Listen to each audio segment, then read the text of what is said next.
আমার প্রিয় সাথী ইমাম হোসাইন ছোটবেলা থেকে রসুল বুঝতেন আমার নাতি ভবিষ্যতে বড় নেতা হবে। সুবহানাল্লাহ বলবেন না? রসুল কেমনে বুঝতেন? একদিন রসুলের কাছে এসে বলে, ও না না, বলো তো তুমি বড় না আমি বড়? রসুল কয়ে, ছোট্ট বাচ্চা আবার বলে কি? আমাকে এসে বলে আমি বড় না সে বড়। রসুল বললেন আমি বড়। হোসাইন কয়ে না, আমি আপনার চাইতে বড়।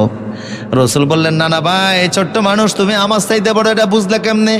হোসেন বলে না না, বলেন তো আপনার বাবার নাম কি? কয় আমার বাবার নাম আব্দুল্লাহ। হোসেন বলে আমার বাবার নাম হচ্ছে হযরতে আলী। আমার বাবার নাম কি?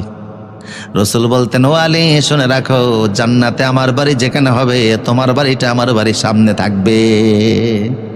আলী রে, জান্নাতে আমি যেই বাড়িতে থাকবো তোমার বাড়িটা আমার সামনেই থাকবে। রসুলের হাতের প্রথম মুসলমান তিনি।